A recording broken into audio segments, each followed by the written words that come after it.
اعوذ باللہ من الشیطان الرجیم بسم اللہ الرحمن الرحیم قل هو اللہ احد اللہ الصمد لم یلد ولم یولد ولم یکن له کفوا احد صدق اللہ مولانا العلی العظیم وبلغنا نبیہ ورسولہ الکریم۔ کل کہہ دیجئے هو اللہ احد، وہ اللہ ایک ہے، اللہ الصمد، اللہ بے نیاز ہے، لم یلد ولم یولد، نہ اس نے کسی کو جنا ہے اور نہ وہ جنا گیا ہے، ولم یکن لہ کفوا احد، اور کوئی اس کا ہمسر نہیں ہے۔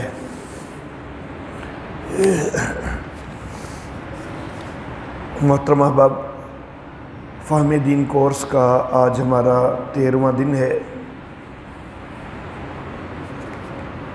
اور میں گزارش کرنا چاہوں گا کہ ہمارے کورس کے ایک اچھے ساتھی ہمارے کورس کے اندر شریک شہباز ملی صاحب، ان کے بڑے بھائی کی وفات ہو گئی ہے، تو سارے احباب نے ان کو دعاؤں میں یاد رکھنا ہے۔ شہباز ملی صاحب بھی ہمارے کورس کے شریک ہیں، اور ان کے 2 بیٹے بھی جو ہے امیر عبداللہ اور زین العابدین، تو یہ بھی ہمارے کورس میں شریک ہیں، تو ان کے لیے بہت دعا کرنی ہے۔ ان کے بڑے بھائی شہباز ملی صاحب کے ان بچوں کے تایا ابو، ان کی وفات ہو گئی ہے، مغرب کی نماز کے فوراً بعد جنازہ ہے کامو ملی میں۔ آج کے سبق کے لیے جو حفظ کا حصہ ہم نے منتخب کیا ہے وہ سورۃ الاخلاص ہے، جس کے متعلق توقع ہے کہ پہلے ہی انشاءاللہ سب کو آتی ہوگی۔ نماز کے اندر اکثر احباب جو ہے وہ یہی پڑھتے ہیں سورہ فاتحہ کے ساتھ۔ البتہ میں یہ عرض کرنا چاہوں گا کہ ہمیشہ صرف ایک سورہ مبارکہ کو ہی معمول نہیں بنانا چاہیے،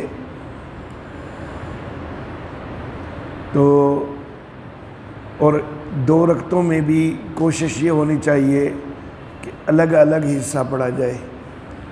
4 رکعتیں ہیں سنت موقدہ غیر موقدہ وغیرہ کی، یا 3 رکعتیں ہیں وتر وغیرہ کی، تو ان کے اندر بھی سب رکعتوں میں کوشش یہ ہونی چاہیے کہ سورہ فاتحہ کے ساتھ صرف ایک ہی سورت کو نہ پڑھا جائے، بلکہ ہر رکعت میں الگ الگ تلاوت جو ہے وہ کی جائے، الگ الگ قرات کی جائے۔ تو اس لیے قرآن حکیم کا کچھ زیادہ حصہ جو ہے وہ ہمیں یاد ہونا چاہیے۔ بہرحال ہم نے اپنے یہ پہلے 12 دن کے اندر بھی قرآن حکیم کا کچھ نہ کچھ حصہ جو ہے وہ یاد کیا ہے۔ آج ہمارا 13واں دن ہے، اور مزید 2 دن میں بھی 2 اور صورتیں بھی انشاءاللہ یاد کرنی ہے۔ میں نے پہلے بھی عرض کیا تھا، غالباً کل کے درس میں ہی عرض کیا تھا، کہ جہاں جہاں اللہ رب العزت کل کا لفظ استعمال کرتے ہیں تو وہاں پر بڑی خصوصی اہمیت والی کوئی چیز ذکر ہو رہی ہوتی ہے۔ یہ سورۃ الاخلاص جو ہے، اس کی ابتدا میں بھی اللہ رب العزت نے کل کا لفظ استعمال فرمایا ہے، اور اس سورہ مبارکہ کی فضیلت بھی بہت زیادہ ملتی ہے احادیث مبارکہ میں، یہاں تک کہ اس سورہ مبارکہ کی 3 دفعہ تلاوت کرنے سے پورے قرآن حکیم کی تلاوت کا ثواب بھی ملتا ہے۔ تو اس لیے یہ سورہ مبارکہ بڑی اہمیت کی حامل ہے۔ اللہ رب العزت نے اس کے اندر نبی اکرم صلی اللہ علیہ وآلہ وسلم کو مخاطب کرتے ہوئے یہ بات ارشاد فرمائی کہ اے نبی آپ کہیے هو اللہ احد، وہ اللہ ایک ہے۔ بعض ادیان ایک سے زیادہ خداؤں کے قائل ہیں، بلکہ یوں کہنا چاہیے کہ اسلام کے علاوہ تقریباً ہر مذہبی جو ہے وہ زیادہ خداؤں کا قائل ہے، شرک کے اندر مبتلا ہے۔ بعض دو خداؤں کے قائل ہو گئے کہ یزداں اور اہرمن یہ دو خدا ہیں۔ بعض تین خداؤں کے قائل ہو گئے تثلیث کے عنوان سے کہ باپ بھی خدا ہے، بیٹا بھی خدا ہے، روح القدس بھی خدا ہے، انہوں نے یہ کہنا شروع کر دیا۔ بعض اس سے کہیں زیادہ خداؤں کے بھی قائل ہوئے۔ ہمارے بالکل پڑوسی ملک میں جو ہندو مذہب ہے تو اس کی شاید آبادی اتنی نہیں ہے کہ جتنے خدا وہاں پر رائج ہیں، اور ان کے اپنے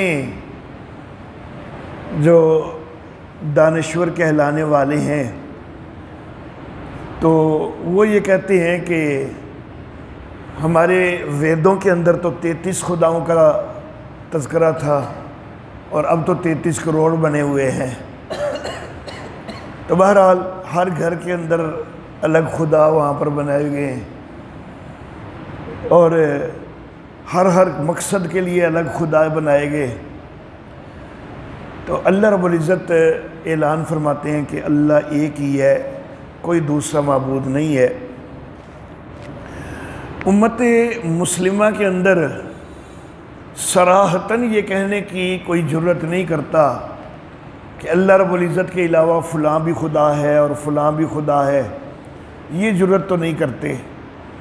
لیکن اللہ رب العزت کی جو صفات ہیں جو صرف اللہ ہی کے لیے ثابت ہیں تو وہ صفات غیروں کو دینا شروع کر دیتے ہیں، اور صفات کے لحاظ سے ان کو بھی خدائی کا درجہ دینا شروع کر دیتے ہیں۔ عبادات ان کے اندر بھی غیروں کو شریک کرنا شروع کر دیتے ہیں تو خدائی کا درجہ دے دیتے ہیں، جبکہ عبادت کے لائق صرف اور صرف اللہ ہی ہے، کوئی اور عبادت کے لائق نہیں ہے۔ لیکن ہمارے مسلمان کہلانے والے وہ قبروں پہ جا جا کے سجدہ ریز ہوتے ہیں، اور میں نے ایک دن غالباً پہلے بھی یہ عرض کیا تھا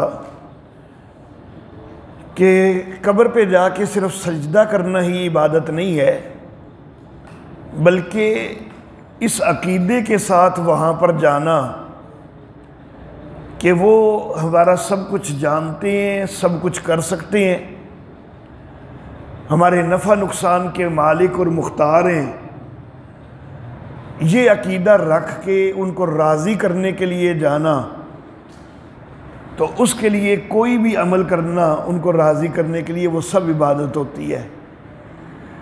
اللہ ہی کے لیے یہ دو عقیدے رکھے جائیں کہ سب کچھ جاننے والا بھی صرف اللہ، سب کچھ کر سکنے والا بھی صرف اللہ، اور پھر اللہ کو راضی کرنے کی کوشش کی جائے تو یہ اللہ کی عبادت ہے۔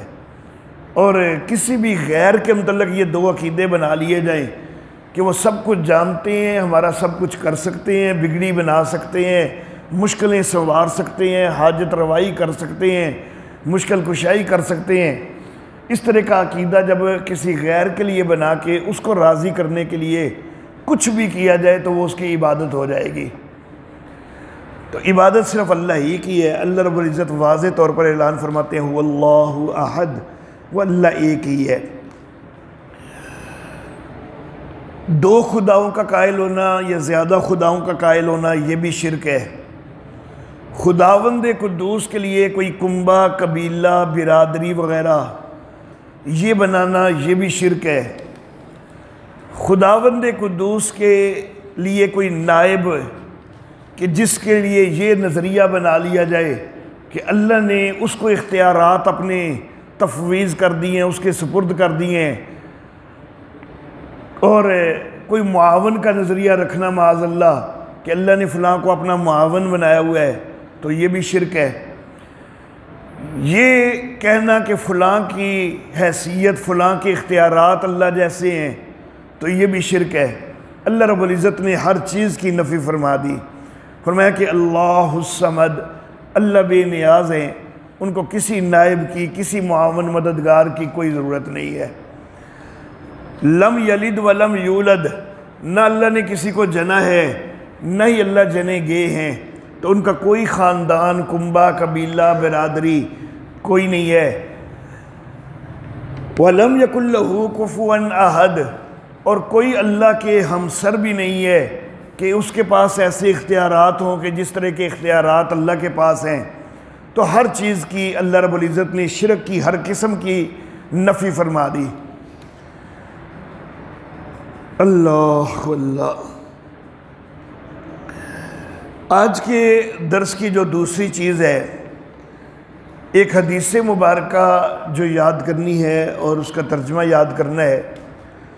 صحیح بخاری میں حضرت انس بن مالک رضی اللہ تعالیٰ عنہ سے روایت ہے، نبی اکرم صلی اللہ علیہ وآلہ وسلم فرماتے ہیں، لا یؤمن احدکم حتی یحب لأخیہ ما یحب لنفسہ، تم میں سے کوئی اس وقت تک مومن نہیں ہو سکتا، مراد ہے کامل مومن نہیں ہو سکتا، کامل ایمان والا نہیں ہو سکتا، یہاں تک کہ وہ اپنے بھائی کے لیے بھی وہی پسند نہ کرے کہ جو اپنے لیے پسند کرتا ہے۔ مراد یہ ہے کہ مادی اشیاء میں بھی اگر کسی غریب کی کوئی مدد کرنی ہے تو اس کو ردی چیزیں نہیں دینی۔ جو کپڑا پہن پہن کے اتنا بوسیدہ ہو چکا کہ اب خود پہننے کو دل نہیں کر رہا، تو وہ جی کسی غریب کو دے دو، نہیں بھائی یہ کوئی طریقہ نہیں ہے۔ جو اپنے لیے آپ پسند نہیں کرتے، وہ اپنے اس غریب بھائی کے لیے بھی آپ کو وہ پسند نہیں کرنا، بلکہ اس کے لیے بھی وہ پسند کرنا ہے جو اپنے لیے پسند کر رہے ہیں۔ تو کسی کو کوئی چیز دینی ہے تو اتنی ردی نہیں دے دینی کہ جو قابل استعمال نہ ہو اور جس کا خود پہننے کو دل نہ چاہتا ہو، بلکہ اچھی حالت میں، چلو ٹھیک ہے بے شک استعمال شدہ بھی دے دو، لیکن دو اچھی حالت میں، اتنی اچھی حالت کم از کم ہونی چاہیے کہ تم خود بھی اس کو پہننا ابھی جو ہے وہ گوارا کرتے ہو، اور تم اس کے اندر اپنے لیے کوئی حقارت نہیں سمجھتے، کوئی اپنی توہین نہیں سمجھتے اس کو پہننا۔ جوتا بالکل پھٹ جائے، بالکل خراب ہو جائے اور اس وقت دینا جب وہ پہننے کے قابل کوئی نہیں، تو یہ کوئی خرچ اللہ کی راہ میں نہیں ہے، یہ کوئی نیکی نہیں ہے۔ بلکہ چیز جو بھی اللہ کی راہ میں دینی ہے تو وہ ایسی ہونی چاہیے کہ جو قابل استعمال ہو اور اچھے انداز میں قابل استعمال ہو۔ لیکن یہ حدیث مبارکہ جو ہے، اس کا مفہوم صرف مادی اشیاء کی حد تک نہیں ہے، بلکہ اس کے اندر وسعت ہے۔ اس میں یہ چیز بھی آ جاتی ہے کہ جو رویہ تم خود اپنے لیے پسند کرتے ہو تو اپنے مسلمان بھائی کے لیے بھی وہی رویہ پسند کرو۔ جو اخلاق تم اپنے لیے پسند کرتے ہو، جو چاہتے ہو کہ لوگ تمہارے ساتھ اس طرح کا مظاہرہ کریں، تو تم بھی تو دوسروں کے ساتھ اسی طرح کا مظاہرہ کرو۔ تو نبی اکرم صلی اللہ علیہ وآلہ وسلم کا یہ جو ارشاد ہے، اگر اہل ایمان اس کے اوپر اچھی طرح کاربند ہو جائیں اور اپنے رویے، اپنے اخلاق کو بھی نبوی اخلاق کے مطابق بنا لیں اور اپنے غریب بھائیوں کی امداد وغیرہ کرنے میں بھی اس چیز کا لحاظ کریں کہ ان کو اچھی چیز دیں، تو انشاءاللہ ہمارا معاشرہ جو ہے وہ امن کا گہوارہ بن سکتا ہے۔ ہمارے آج کے سبق کے لیے تیسری چیز کہ جو فقہی مسائل کے حوالے سے ہم نے گفتگو کرنا ہوتی ہے، اس کے لیے آج کا ہمارا موضوع تجہیز و تکفین ہے۔ کفن وغیرہ دینے کا کیا طریقہ ہے، کفن کے اندر کتنے کپڑے استعمال کرنے ہیں، کس طرح استعمال کرنے ہیں۔ تو یہ آج کا ہمارا جو ہے عنوان ہے فقہی مسائل کے حوالہ سے۔ مرد کا کفن جو ہوتا ہے وہ 3 کپڑوں پر مشتمل ہوتا ہے، لفافہ، ازار اور قمیص، یہ نام ہیں ان 3 کپڑوں کے۔ عورت کا جو کفن ہے وہ 5 کپڑوں پر مشتمل ہوتا ہے، اس میں 3 کپڑے تو یہی ہیں، لفافہ، ازار اور قمیص۔ 2 کپڑے جو ہیں وہ اور ہیں، اوڑھنی اور سینہ بند۔ ہیجڑے جو ہوتے ہیں جن کو عام زبان میں کھسرے کہا جاتا ہے، ان کا کفن جو ہے وہ عورت کے کفن کے مطابق 5 کپڑوں پر مشتمل ہوتا ہے۔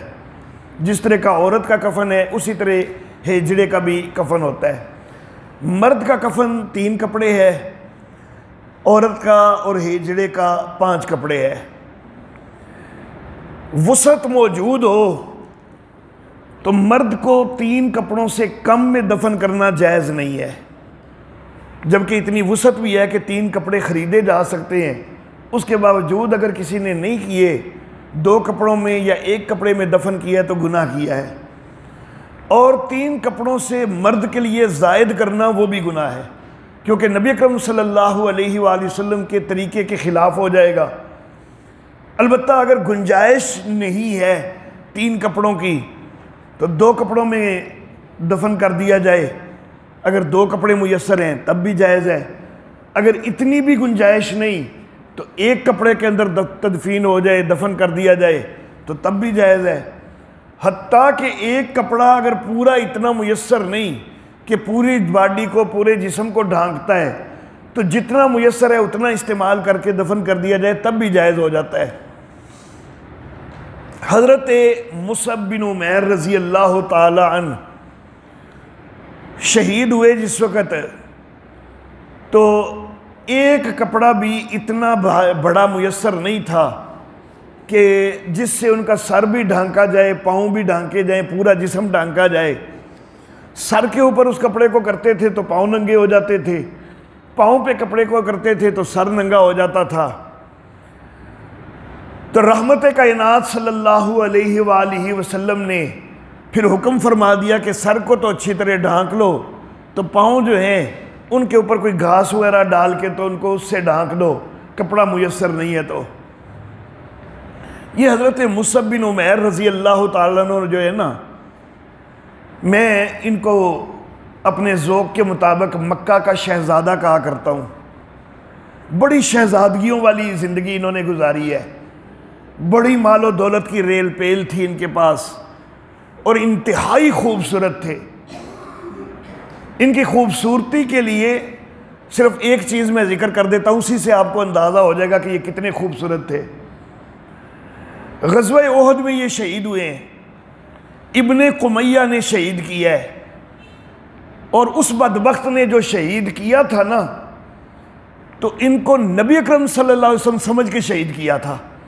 ان کی مشابہت نبی اکرم صلی اللہ علیہ وسلم کے ساتھ اتنی زیادہ تھی کہ ابن قمیہ نے سمجھا تھا کہ یہ محمد ہے صلی اللہ علیہ وآلہ وسلم، اور اس نے اپنے طور پر نبی اکرم کو شہید کیا تھا، اور اس نے آوازیں بھی شروع کر دی تھیں کہ میں نے محمد کو شہید کر دیا، قتل کر دیا معاذ اللہ۔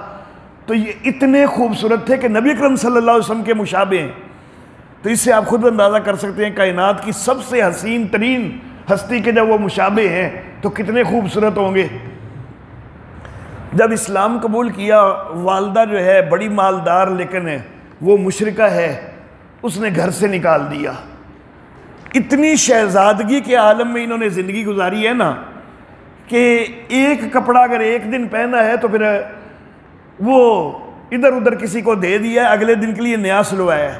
اس حد تک بھی ان کا جو ہے نا وہ دور رہا ہے کہ 2 دن 1 کپڑا استعمال نہیں کرتے تھے، ہر روز کے لیے نیا کپڑا سلتا تھا۔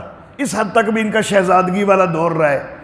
لیکن جس وقت اسلام قبول کیا ہے، ماں نے گھر سے نکال دیا ہے اور ساری دولت وغیرہ چھین لی ہے، وہ ماں کے پاس رہ گئی ہے، اور یہ بالکل بغیر کسی مال و دولت کے، لیکن اتنی شہزادگی کی حالت میں ساری زندگی گزارنے کے بعد اب یہ حالات بھی ہو گئے ہیں تو ایسے حالات کو اتنے آسان تو نہیں ہوتے برداشت کرنے، جبکہ ساری زندگی شہزادگی میں گزاری ہو، لیکن اس کے باوجود یہ الحمدللہ جبل استقامت رہے ہیں، استقامت کا پہاڑ رہے ہیں۔ اللہ اللہ۔ اور اب یہ حالت ہے کہ جس وقت تدفین کا وقت ہے تو ان کے پاس ہے ایک کپڑا بھی پورا میسر کوئی نہیں۔ اللہ اللہ۔ جب اسلام قبول کیا تھا نا، خوبصورت بھی بہت زیادہ تھے، تو اسلام نے پھر شرم و حیا کا درس دے دیا۔ تو اتنے شرم و حیا والے تھے کہ مکہ میں جس وقت مکہ کی گلیوں میں یہ باہر نکلتے تھے نا، حضرت مصعب بن عمیر رضی اللہ تعالی عنہ، تو مکہ کی جو کافرہ مشرکہ عورتیں تھیں نا، وہ کھڑکیوں سے جھانک جھانک کے دیکھتی تھی۔ ان کو پتہ چل جائے نا کہ مصعب کا گزر ہونے لگا ہے تو وہ انتظار کرتی ہوتی تھی کہ مصعب آنے والا ہے، کھڑکیوں سے جھانک جھانک کے دیکھتی تھی، اتنے خوبصورت تھے۔ تو یہ اسلام کے حیا کے درس کی وجہ سے، شرم کے درس کی وجہ سے جب اسلام قبول کیا، اب مکہ کی گلیوں میں سے جب گزرتے تو چہرے پر نقاب کر کے گزرتے تھے کہ عورتیں جو ہیں وہ مجھے دیکھتی ہیں، تو مرد ہو کر یہ چہرے پر نقاب کیے رکھتے تھے کہ وہ مجھے نہ دیکھیں۔ اللہ اللہ۔ بہرحال بڑی عظیم شخصیت ہیں، لیکن ایک کپڑا بھی میسر نہیں، لیکن اللہ کے ہاں ان کا بڑا ہی مرتبہ اور مقام ہے۔ دنیا کے اندر زندگی کا باقی حصہ اگرچہ اس طرح گزار لیا کہ بہت تنگی کی صورتحال دیکھی ہے، لیکن اللہ کی نگاہ میں بہت اونچا مقام ہے۔ بہرحال عورت کے لیے 5 کپڑوں سے کم کرنا بلا وجہ وہ جائز کوئی نہیں، ہاں تنگی ہو تو پھر کم کرنا جائز ہے، اور 5 سے زیادہ کرنا خلاف سنت ہونے کی وجہ سے وہ بھی گناہ ہو جائے گا۔ یہ جو 5 کپڑے ہیں جن میں سے 3 مرد کے لیے بھی ہیں، سب سے پہلا کپڑا ہے لفافہ۔ یہ ایک بڑی چادر ہوتی ہے اور چارپائی پر سب سے پہلے اس چادر کو بچھایا جاتا ہے۔ سر سے اوپر بھی کچھ زائد ہونی چاہیے، پاؤں سے نیچے بھی کچھ زائد ہونی چاہیے کہ جس کے بند جو ہیں اوپر بھی نیچے بھی باندھے جا سکتے ہوں۔ دوسری چادر ہے ازار۔ یہ لفافہ کی نسبت تھوڑی سی چھوٹی ہوتی ہے، معمولی سی چھوٹی ہوتی ہے، لیکن یہ بھی سر سے اوپر بھی باہر تک آئی ہونی چاہیے، پاؤں کے نیچے بھی باہر تک آئی ہونی چاہیے، سر کے اوپر بھی یہ بند کے اندر آنی چاہیے، اور پاؤں کے نیچے بھی بند کے اندر آنی چاہیے۔ اچھا جی، اس کے بعد تیسرا کپڑا جو ہے وہ ہے قمیص۔ اچھا، یہ ازار کے حوالہ سے ایک بات میں یہ بھی عرض کر دوں کہ دور حاضر میں عام طور پر جو کفن بناتے ہیں، دکاندار بنے بنائے کفن جو ہے وہ دے رہے ہوتے ہیں، انہوں نے پہلے سے تیار کر کے رکھے ہوتے ہیں، تو وہ لفافہ اور ازار دونوں کو بالکل ایک سائز کا بنا دیتے ہیں، حالانکہ ازار جو ہے وہ لفافہ کی نسبت تھوڑا سا چھوٹا ہونا مسنون ہے۔ تو اس لیے اگر جس وقت آپ کفن لے کے آئیں تو 2 بڑی جو چادریں ہیں ان کو اکٹھا ایک دوسرے کے ساتھ ماپ لیں۔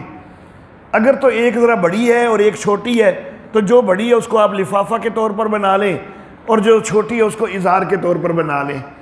لیکن اگر دونوں بالکل ایک جیسی ہیں تو پھر ایک کو تھوڑا سا کاٹ لیں، اس کو تھوڑا سا چھوٹا کر لیں تاکہ وہ سنت کے مطابق ہو جائے۔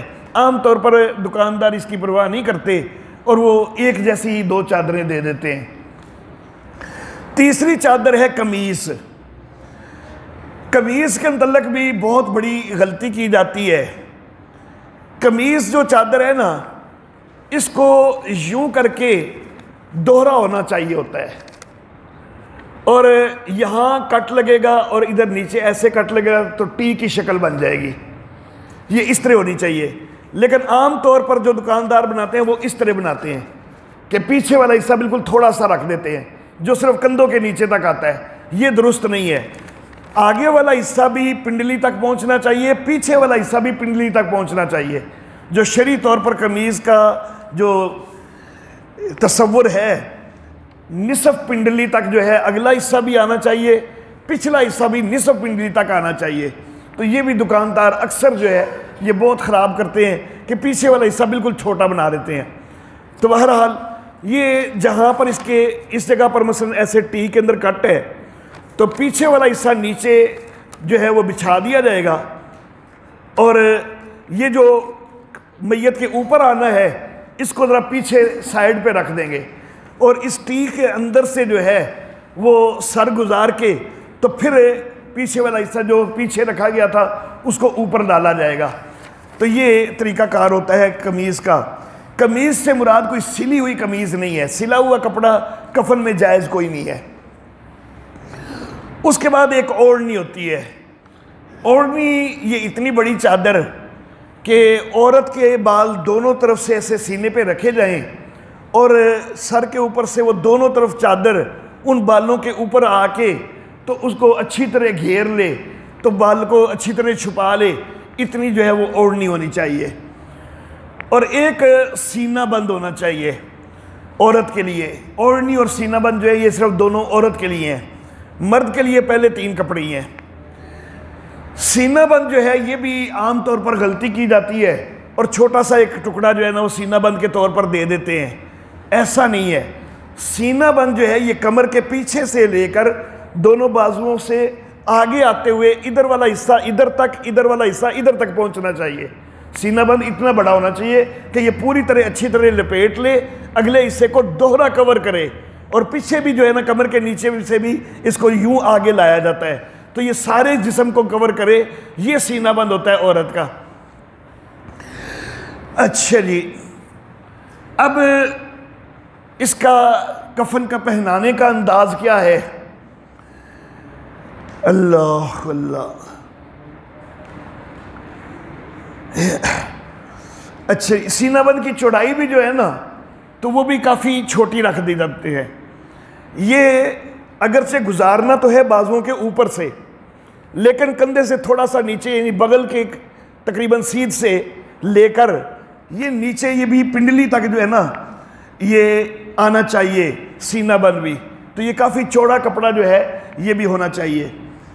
اچھا جی، طریقہ کار جو ہے اس میں عورت والا طریقہ کار اگر ہم بتاتے ہیں نا تو اس میں ساری چیزیں آ جاتی ہیں، بیچ میں سے 2 چیزوں کی نفی ہو جائے گی تو مرد کا بھی جو ہے نا وہ خود ہی سمجھ آ جائے گا۔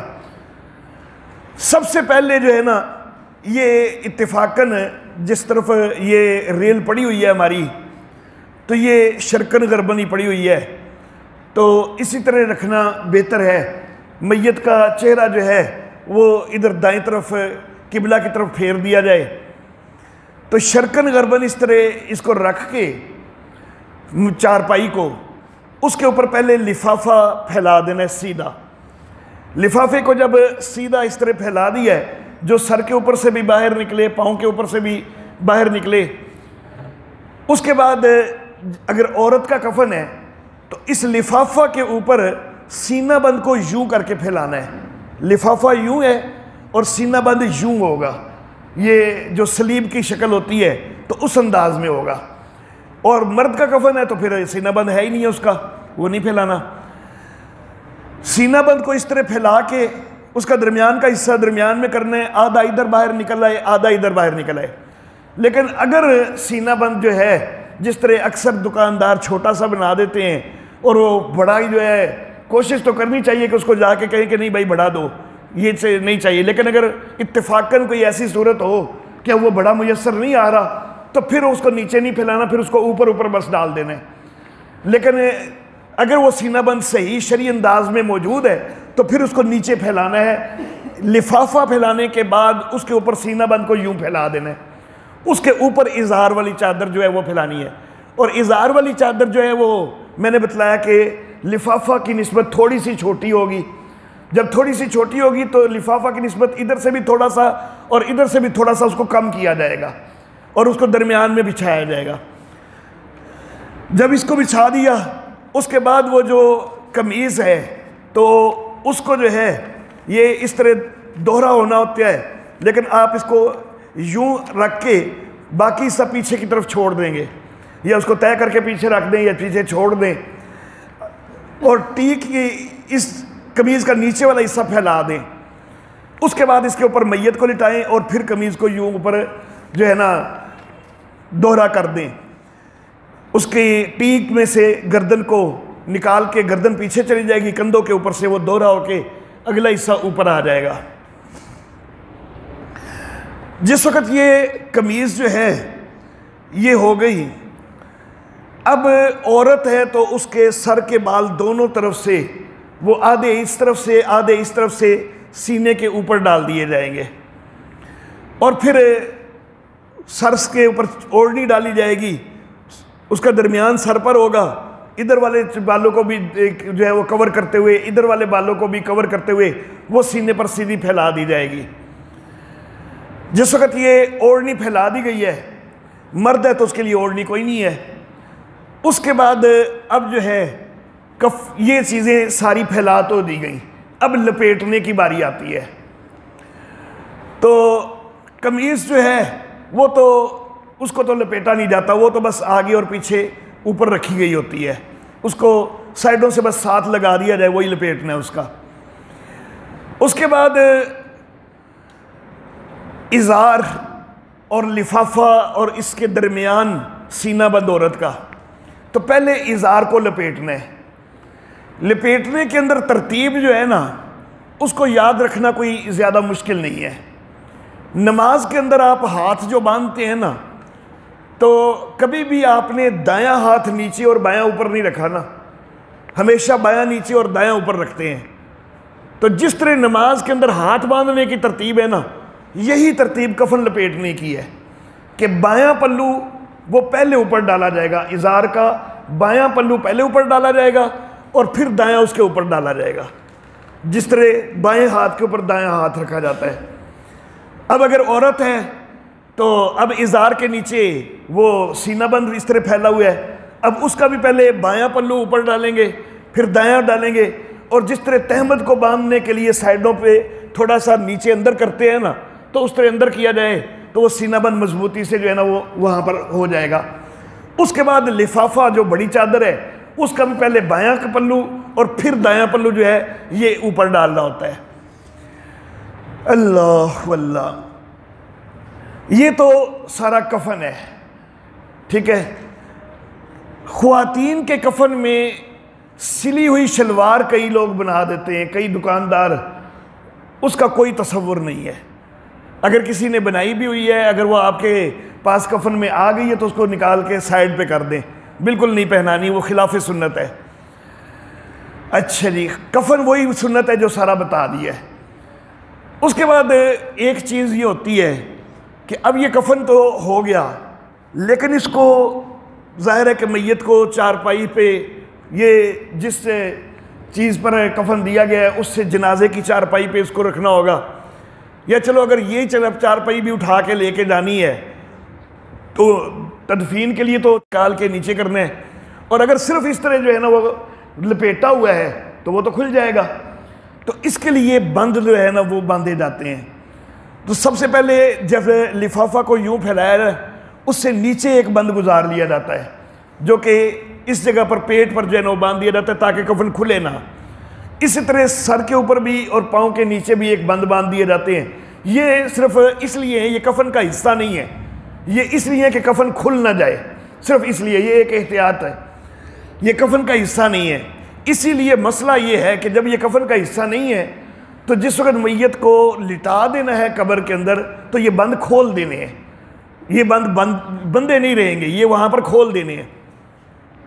تو بہرحال یہ سارا طریقہ کار ہے تجہیز و تکفین کا۔ میت کے غسل کا طریقہ جو ہے وہ کل کے درس میں آ چکا ہے، اور اب یہ تجہیز و تکفین کا بھی ہو گیا۔ آج کے درس کے لیے جو ہم نے دعائیں یاد کرنی ہے تو وہ سفر کے حوالہ سے ہیں۔ سفر عام طور پر 3 قسم کے ہوتے ہیں۔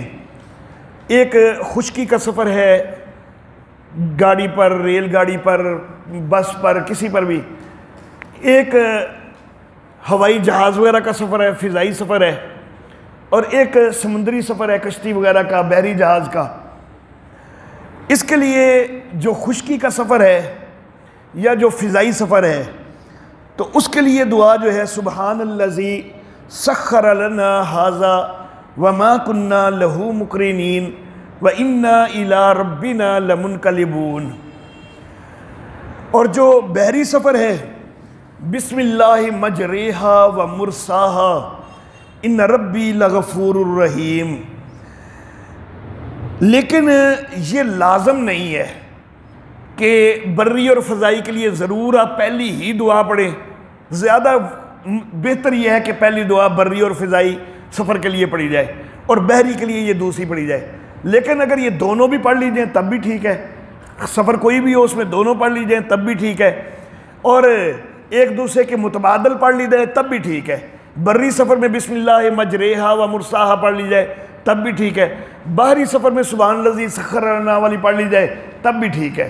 تو یہ وسعت اس کے اندر کافی موجود ہے، کوئی بھی جو ہے وہ پڑھی جا سکتی ہے.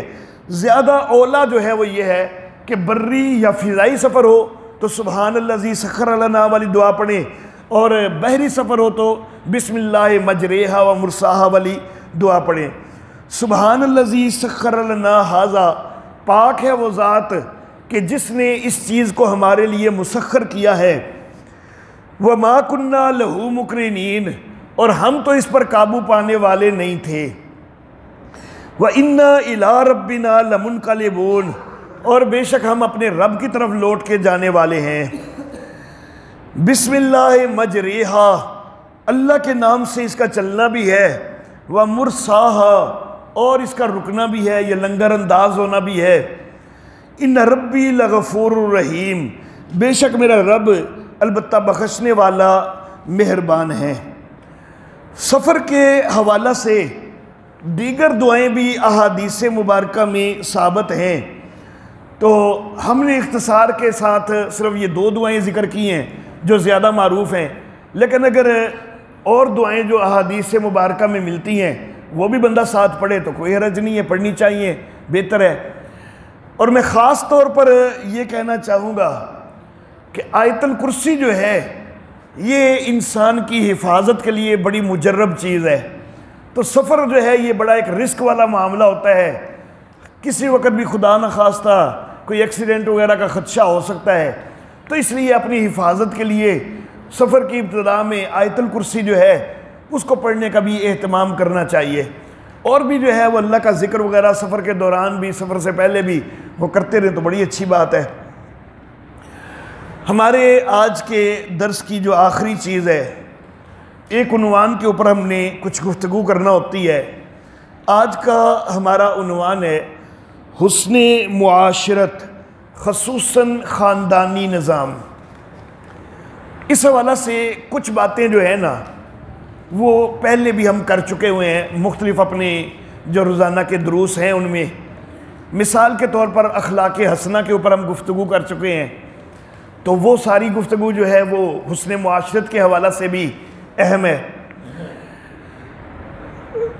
والدین کے حقوق کے حوالہ سے ہم گفتگو کر چکے ہوئے ہیں، اولاد کے حقوق کے حوالہ سے بھی ہم گفتگو کر چکے ہوئے ہیں، حقوق زوجین کے حوالہ سے بھی ہم گفتگو کر چکے ہوئے ہیں. تو خاندانی نظام کے حوالہ سے یہ ساری چیزیں جو ہیں یہ بڑی اہم ہیں. لیکن تھوڑی سی بات جو ہے وہ مزید میں اس حوالہ سے کرنا چاہوں گا.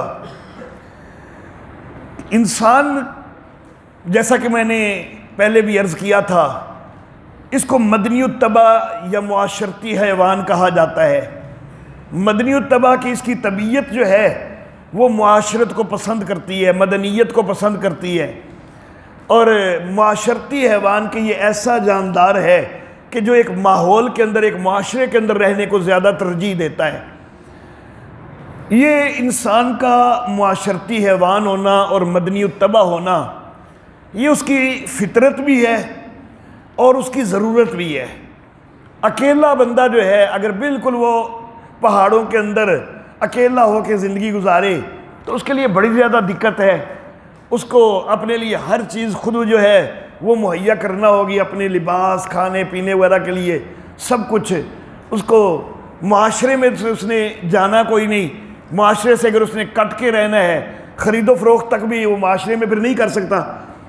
اگر وہ اس نے اکیلے رہنا ہے تو پھر خرید و فروخت بھی نہ کرے تو تب تو کہیں گے کہ یہ جو ہے نا وہ واقعی تنہا پسند ہے. لیکن اگر خرید و فروخت وغیرہ کے لیے پھر اس نے بازار میں آنا ہے تو صرف پہاڑیوں میں زندگی گزار لینا تو یہ تو معاشرت سے ہٹی ہوئی بات نہیں ہے. معاشرت اس کی بہرحال ایک ضرورت ہوتی ہے. اگر کوئی معاشرت سے ہٹتا ہے تو وہ اپنے آپ کو ایک عذاب میں مبتلا کرنے والی بات ہے. اس نے سارا کچھ خود ہی جو ہے نا وہ پھر کرنا ہے اپنے لیے. اگر وہ لوگوں سے پھر بھی کوئی میل جیل رکھا ہوا ہے تو پھر تو ہم کہیں گے کہ یہ تو معاشرت میں ہے. معاشرت سے ہٹنا اس کا نام ہے کہ بالکل قطع تلقی کر لے. اچھا جی، تو بہرحال معاشرت سے ہٹنا انسان کی فطرت کے بھی خلاف ہے اور اس کی ضرورت کے بھی منافی ہے، اور اس کے لیے مسلسل ایک مشقت اور دقت ہے. تو انسان جو ہے خاص طور پر شریعت اسلامیہ جو ہے وہ یہ درس دیتی ہے کہ انسان فطرت سلیمہ کے اوپر ہی قائم رہے. عیسائیت کے اندر رہبانیت کا ایک عنوان قائم ہو گیا اور کئی عیسائی جو ہیں وہ راہب بن گئے اور انہوں نے کہا کہ ہم معاشرے سے کٹ کے رہیں گے. لیکن بہرحال رہ تو وہ بھی کوئی نہ سکے. رہنے کا اعلان تو انہوں نے کیا کہ ہم معاشرے سے کٹ کے رہیں گے، لیکن اس کے باوجود ضروریات کے لیے ان کو تعلق تو پھر بھی رکھنا پڑا معاشرے کے ساتھ. اسلام اس طرح کا کوئی غیر فطری حکم نہیں دیتا. رہبانیت بھی جو ہے سورہ حدید میں اللہ رب العزت فرماتے ہیں کہ ہم نے ان کے اوپر مقرر کوئی نہیں کی تھی، انہوں نے خود اپنے لیے بنا لی تھی. تو وہ عیسائیت نے اپنے اندر تعریف کر کے تو وہ رہبانیت اختیار کی تھی. اللہ کا حکم تو نہ اس دور میں رہبانیت کا تھا، نہ اب رہبانیت کا حکم ہے، نہ اسلام میں ہے نہ کسی بھی مذہب میں جو الہامی مذہب ہے، یہودیت، عیسائیت، اسلام، کسی کے اندر بھی رہبانیت کا کوئی تصور اللہ رب العزت کی طرف سے کوئی نہیں ہے. بلکہ معاشرت اختیار کرنے کا جو فطری تصور ہے اسلام اسی کی تلقین کرتا ہے، یہودیت اور عیسائیت میں بھی اسی کی تلقین ہے اصل میں. اللہ واللہ. پھر جس وقت معاشرے کے اندر رہنا ہے تو پھر انسان کو اچھے انداز میں اس انداز میں رہنا چاہیے کہ معاشرہ پرامن ہو. تو اس کے لیے خود اس کو اپنا اخلاق بھی بہترین بنانا چاہیے اور دوسروں کو بھی یہ ترغیب دینی چاہیے. خاص طور پر اللہ رب العزت نے والدین کو حکم دیا ہے کہ قو انفسکم و اہلیکم نارا، اپنے آپ کو بھی آگ سے بچاؤ، اپنی اولادوں کو بھی آگ سے بچاؤ، اپنے گھر والوں کو بھی آگ سے بچاؤ. تو اپنی اولادوں کی تربیت، اپنے گھر والوں کی تربیت وہ اس انداز میں کی جائے کہ ان کے اخلاق اچھے ہوں. ایک معاشرہ قائم ہونے کے لیے فرد انفرادی لحاظ سے بنیادی اکائی ہے اور اجتماعی لحاظ سے معاشرے کی جو بنیادی اکائی ہے وہ خاندان ہے. اور خاندان اگر درست ہو جائے، اس اکائی کی اصلاح ہو جائے تو پھر معاشرے کی بھی اصلاح ہو جاتی ہے، کیونکہ معاشرہ خاندانوں کا مجموعہ ہے. افراد کی انفرادی اصلاح ہو جائے، خاندان کی اصلاح ہو جائے، تو جب ہر خاندان کی اصلاح ہو جائے گی تو بھی معاشرے کی اصلاح خود بخود ہو جائے گی. لیکن اگر ہم یہ کہیں نا کہ ہم اپنی اصلاح کی تو ہمیں کوئی ضرورت کوئی نہیں ہے لیکن معاشرہ ٹھیک ہو جائے، تو پھر معاشرہ کوئی نہیں ٹھیک ہوگا. کیونکہ معاشرہ تو ہمارا ہی نام ہے نا، ہمارا مجموعہ ہے معاشرہ. تو جب ہر بندے نے اپنی اصلاح کرنی کوئی نہیں اور پھر وہ یہ توقع رکھے کہ معاشرہ میرا ٹھیک ہو جائے گا، سدھر جائے گا، تو یہ کبھی نہیں ہو سکتا. معاشرے کو سدھارنے کے لیے ہر بندے کو خود اپنی ذمہ داری اپنے اوپر پہلے سب سے وہ پوری کرنی ہے کہ اپنی اصلاح کرے، پھر اپنے خاندان کی اصلاح کرے. جب یہ دو چیزیں ہو جائیں گی معاشرہ خود بخود ٹھیک ہو جائے گا. خاندانی نظام کے حوالہ سے میں یہ عرض کرنا چاہوں گا کہ اسلام نے خاندانی نظام اس کے لیے بڑی ساری ترغیبات اور بڑی ساری ہدایات کی ہیں. دور حاضر میں دجالیت وہ مکمل طور پر جو ہے وہ ہر لحاظ سے دجال کی راہ ہموار تیار کرنے کے لیے دجالیت کے کارکنان جو ہیں وہ سرگرم عمل ہیں. اور ہر وہ چیز کہ جو اسلام کے شعائر میں سے ہے اور جس کا اسلام درس دیتا ہے، دجالیت اس کے خلاف ہوتی ہے. اور دجالیت جو ہے وہ یہ چاہتی ہے کہ ہر وہ چیز اس کو تباہ و برباد کر دیا جائے جس کا اسلام درس دیتا ہے، تاکہ دجال کی راہ ہموار ہو جائے، اور جس وقت وہ آئے تو پوری دنیا کے اوپر دجالیت کا غلبہ ہو جائے، جو ان کی سوچ ہے، جو ان کی فطرت ہے۔ اس کے لیے خاندانی نظام کو تباہ کرنے کے لیے سب سے بڑا جو اقدام ایک طویل عرصہ سے کیا جا رہا ہے، اور دور حاضر میں اس کے اندر انتہائی شدت آ چکی ہے، وہ فحاشی اور عریانی کا سیلاب ہے۔ فحاشی اور عریانی کے ساتھ زنا کی طرف میلان بڑھایا جا رہا ہے۔ جب زنا کی طرف میلان بڑھتا جائے گا تو خاندانی نظام جو ہے وہ تباہ ہوتا جائے گا۔ جس وقت مرد جو ہے وہ زنا کی طرف مائل ہوگا، ظاہر ہے کہ بیوی اس سے متنفر ہوگی۔ اگر بیوی زنا کر رہی ہے تو خاوند اس سے متنفر ہوگا، خاندانی نظام بھی تباہ ہوگا۔ خود اپنی عزت جو ہے وہ بھی گنوا رہے ہیں اور خاندانی نظام بھی تباہ کر رہے ہیں۔ تو سب سے بڑا ہتھیار جو ہے وہ یہ فحاشی اور عریانی کو فروغ دینا، یہ دجالیت کا بہت پرانا اور بہت بڑا ہتھیار ہے۔ اور ہمارے لیے یہ بڑی پریشان کن بات ہے کہ جتنا اس ہتھیار کو کارگر کرنے میں وہ اس دور میں، ہمارے ہوش کے دور میں کامیاب ہوئے نا، پچھلی کئی صدیوں سے اتنا کامیاب نہیں ہوئے۔ فحاشی اور عریانی کو عام کرنے میں اتنا کامیاب دجالیت پہلے کبھی بھی نہیں ہوئی جتنا اب ہوئی ہے۔ اللہ اللہ، ہمارے بچپن میں ٹیلی ویژن وغیرہ تو آگے ہوئے تھے، لیکن اس وقت ٹیلی ویژن کے اوپر جو اینکر بیٹھتی تھیں تو انہوں نے بہرحال کم از کم دوپٹہ لیا ہوتا تھا۔ پھر یہ ہے کہ ڈرامے وغیرہ کے اندر مرد اور عورت تھوڑے تھوڑے بہرحال فاصلے پہ رہتے تھے، لیکن آہستہ آہستہ جس وقت اتنا برداشت کر لیا مسلمانوں نے، اس کی خیر سمجھی گئی کہ چلو خیر ہی ہے جی، دوپٹہ تے لے ہے نا، حجاب چلو پورا نہیں کیتا تے تھوڑا بہت تے ہے ہی ہے نا۔ جب اتنا برداشت معاشرے کے اندر اتنا عام ہو گیا کہ اس کو اب بالکل بھی کوئی غلط چیز نہ سمجھا گیا، تو اب اگلا سٹیپ آنا شروع ہو گیا، دوپٹہ سرکنا شروع ہو گیا اور کپڑے سمٹنے شروع ہو گئے۔ آہستہ آہستہ دوپٹہ بالکل ختم ہو گیا اور کپڑے بھی جو ہے وہ ایسے ہو گئے کہ جسم اریاں ہونے لگ گیا۔ اسلامی معاشرے کے اندر آہستہ آہستہ آہستہ آہستہ اس چیز کو بڑھایا گیا۔ اور اس وقت جو صورتحال ہے، اب ہماری جو نوجوان نسل ہے ان کے لیے تو یہ کوئی معیوب چیز ہے ہی نہیں۔ اگر آپ اس وقت جو سوشل میڈیا ہے اس کو دیکھیں کہ جو ہماری نوجوان لڑکیاں ہیں کس طرح اپنے آپ کو اریاں کر کے پیش کر رہی ہیں سوشل میڈیا کے اوپر، ان کے لیے یہ کوئی خرابی والی چیز ہی کوئی نہیں ہے۔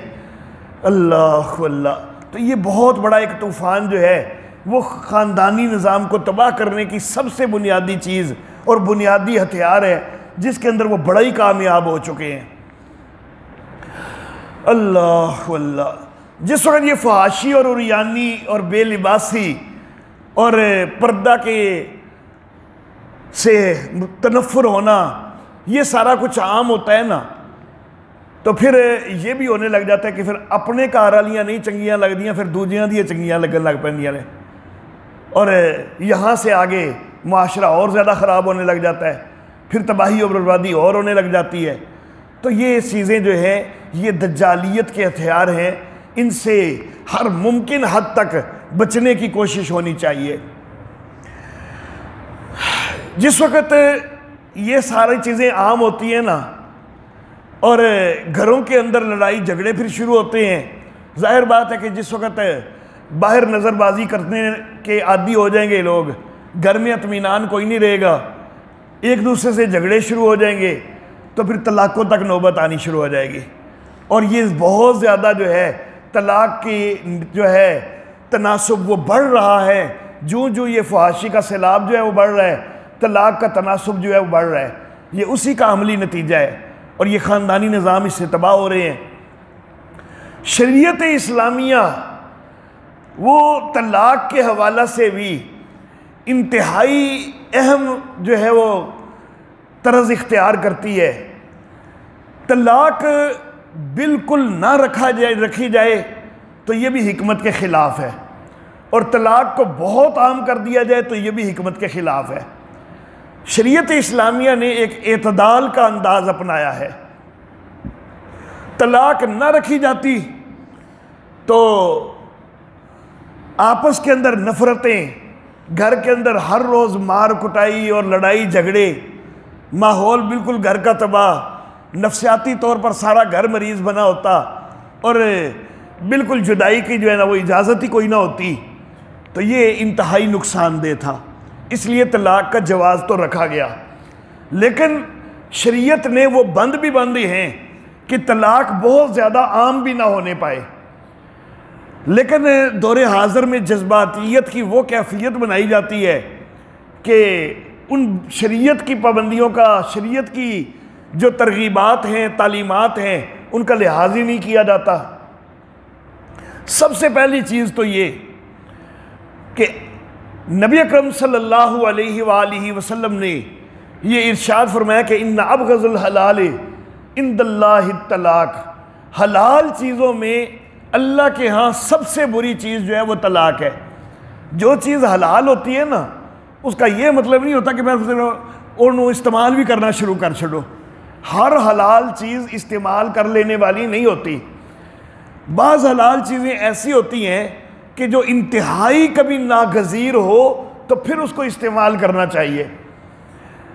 اللہ اللہ، آپریشن کے اندر اعضاء کا کٹوا دینا حلال تو ہے، جائز تو ہے، لیکن بندہ صحت مند ہے، ٹھیک ٹھاک ہے، تو کہ چلو جی میرا موڈ ہے ہونے کے میرا ہاتھ کٹ چھڑو، تو یہ جائز کوئی نہیں ہوگا، یہ حرام ہی ہوگا۔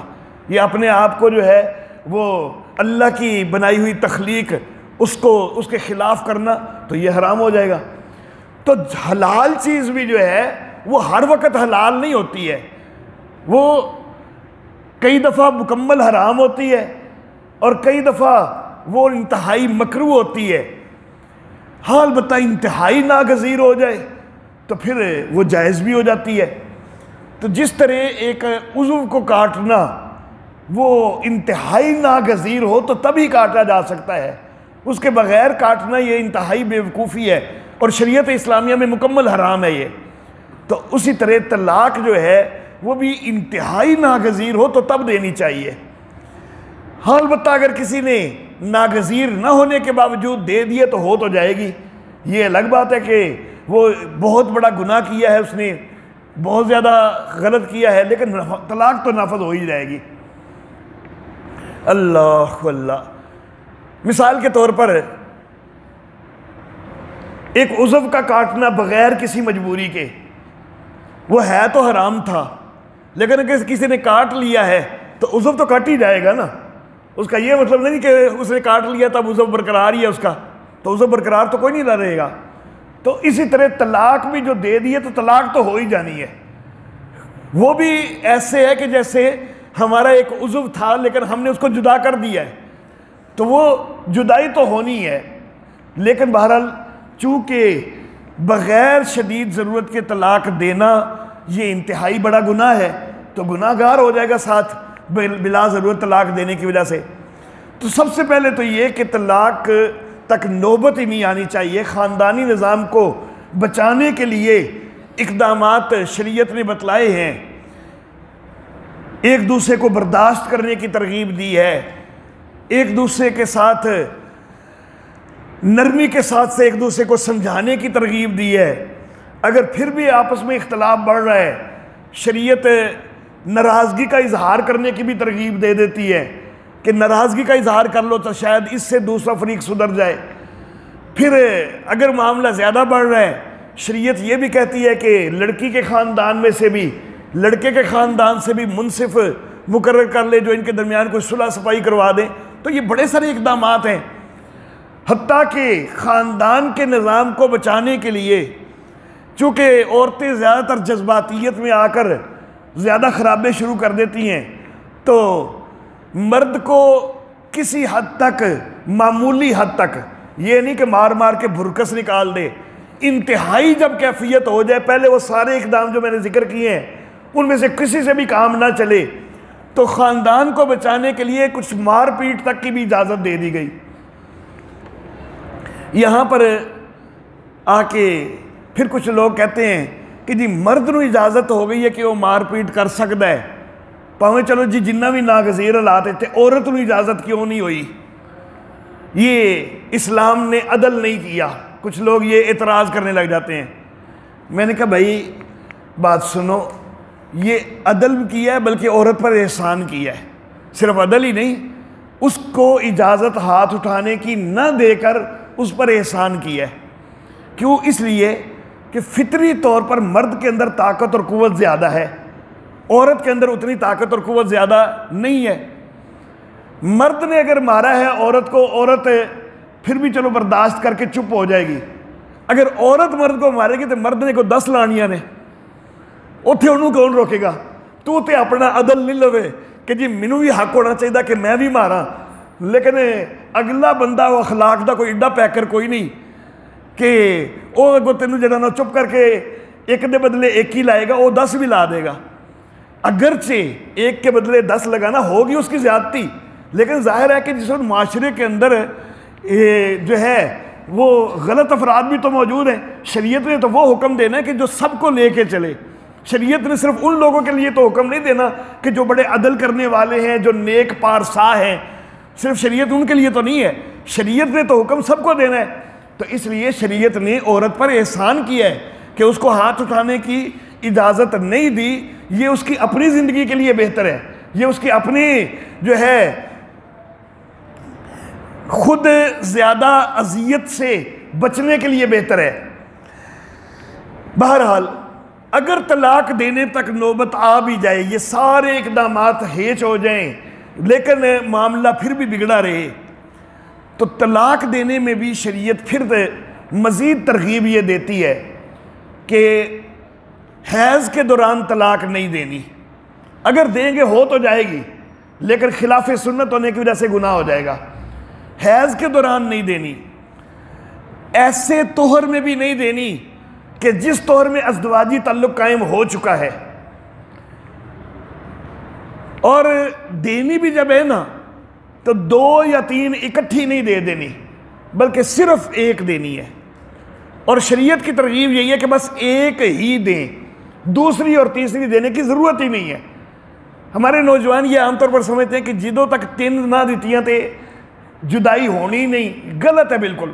ایک طلاق سے مکمل جدائی ہو جاتی ہے، عورت مکمل آزاد ہو جاتی ہے، عدت گزرنے کے بعد وہ کہیں بھی اپنا نکاح کر سکتی ہے۔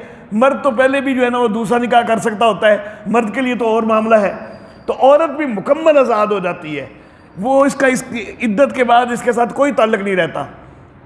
تو شریعت یہ کہتی ہے کہ طہر کے اندر طلاق دیں، حیض میں نہ دیں، اور طہر بھی وہ کہ جس میں ازدواجی تعلق ابھی قائم نہیں کیا، اور دے بھی صرف ایک، اور اس کے بعد عدت گزرنے دے۔ اگر یہ ساری چیزوں کا لحاظ کریں نا ہم، معاشرے کے اندر اس چیز کو عام کرنا چاہیے کہ بھائی یہ ہے طلاق کا طریقہ، اگر دینی ہے تو ضرور اس طرح دو۔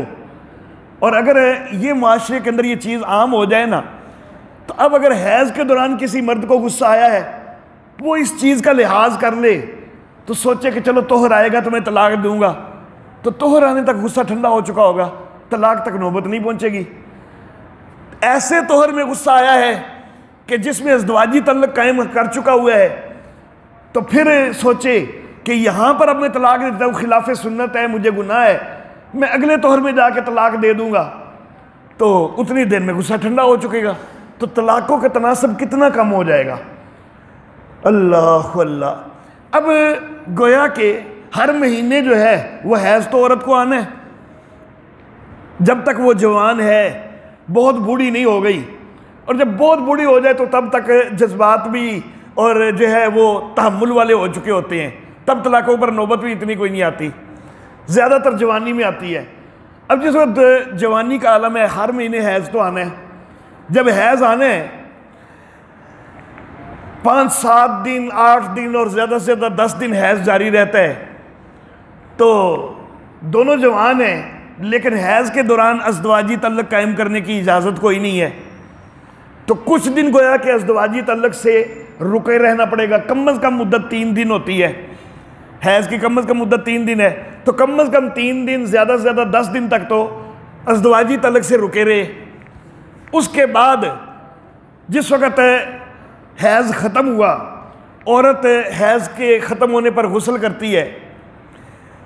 یہ چونکہ پہلے بندہ 3 دن یا کم از کم اور زیادہ سے زیادہ 10 دن کچھ نہ کچھ دن تو رکا ہوتا ہے, تو اتنے دن کی وجہ سے اس کے ویسے ہی خواہش جو ہے وہ بیدار ہونے لگ جاتی ہے تعلق قائم کرنے کی.